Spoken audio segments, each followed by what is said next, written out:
নমস্কার বন্ধুগণ, আমার নতুন ভিডিওতে তোমাদের সকল বন্ধুদের স্বাগত জানাই। আজ অগ্রহায়ণ মাসের শেষ দিন, আর আমি এসছি বাপের বাড়িতে, যেহেতু আজকে পিসিমণি ঠাকুর ঘরে ভাত দেবে আর মা ইতুলক্ষ্মীরও পুজো করবে। তার জন্য দেখো পিসিমণি ভোরবেলায় উঠে ঘর ঝাড় দেওয়া মোছা সবই করে ফেলেছে মোটামুটি।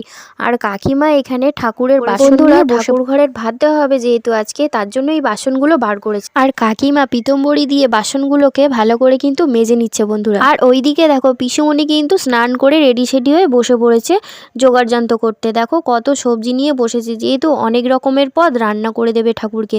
আর অনেক বাচ্চাদেরও বলেছে বন্ধুরা বাল্যভোজন করাবে। আর বন্ধুরা তোমাদের কাছে বিশেষ অনুরোধ যে পুরো ভিডিওটাই তোমরা দেখতে থাকো স্কিপ না করে, তাহলেই কিন্তু বুঝতে পারবে। আর পিসুমণির কোটাকাটি পুরো শেষ পর্যায়ে চলে এসছে বন্ধুরা বললেই চলে।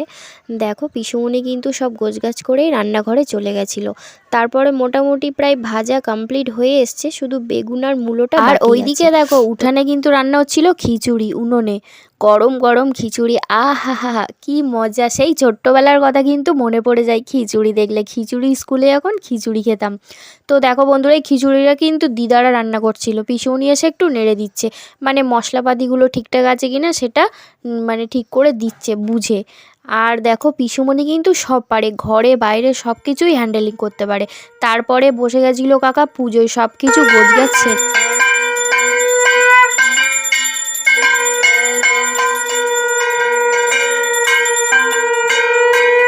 আর এদিকে দেখো বন্ধুরা বাচ্চারা কিন্তু চলে এসছে অলরেডি, কিন্তু অনেকটাই বেলা হয়ে গেছে, পুরো 2:45 বাজতে যায়।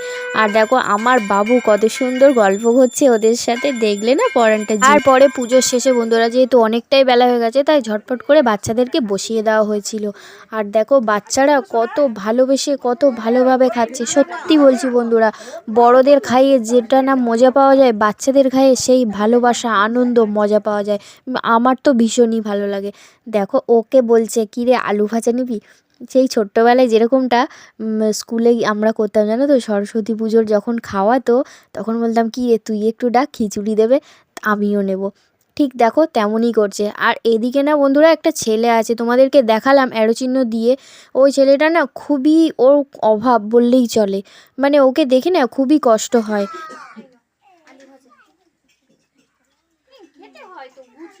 দেখো সবাই কি সুন্দর খাচ্ছে। ওই ভাইটার বাবু অসুপর্ণা এমা চেয়ে নিবি, লজ্জা করবি না।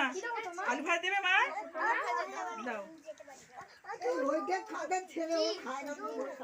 কোনটা আলু ভাজা খাবে? ওরে বাবারি, ওই সামনে সামনে ওর সামনে ওই দিয়ে গেছে মশাটা, ওই ওর হাঁটুর কাছে তোমাকে দেব। ওই যে বোম্বা বাড়ি সব দেখি মশা তোমাকে দেব। ওই সামনে দেখি চল। হ্যাঁ তোমাকে দেব নাকি? হ্যাঁ ওখানে কি খেতাম না, ওখানে খাও। তো বন্ধুরা দেখতেই পেলে কত ভালোবেসে খাচ্ছে সবাই। দেখো তারপরেই চলে এসেছিল লাস্ট পর্ব, পিঠে আর পায়েস। ওই তেলের পিঠে মতো করেছিল বন্ধুরা। আর দেখো বাচ্চাগুলো কি ভালোভাবে যে খাচ্ছিল না, কতটাই মজা হলো। তোমাদের কাছে আমি ব্যাপারটাকে তুলে ধরলাম। তো তোমরা কিন্তু বলো যে আমার এই ভিডিওটা পুরো করে কীরকমটা লেগেছে তোমাদের, মানে সবাইকে নিয়ে একসঙ্গে একটা ভিডিও বানালাম, তোমাদের কীরকম লেগেছে অবশ্যই কিন্তু লাইক কমেন্ট করে জানিও। আর দেখো তারপরেই চলে এসেছিলো ঘট বিসর্জনের পর্ব। বন্ধুরা আমার বাপের বাড়িতে কিন্তু সন্ধেবেলাতেই বিসর্জন করে, যেহেতু সারা মাস বসানো থাকে, তাই দেখো সন্ধেবেলা সন্ধে মানে সূর্য দেখো অস্ত যাওয়ার আগে কিন্তু খেয়ে নিয়েছে, আর সূর্য অস্ত ডুবে গেছে তখন দেখো বিসর্জন করতে যাচ্ছে সন্ধ্যের মুখে। তো কেমন লাগলো আমার এই ফুল ভিডিওটা অবশ্যই লাইক কমেন্ট করে জানাবে। আর আমার পাশে থাকার সবার বিশেষ অনুরোধ রইল বন্ধুরা, সবাই সুস্থ থেকো, ভালো থেকো।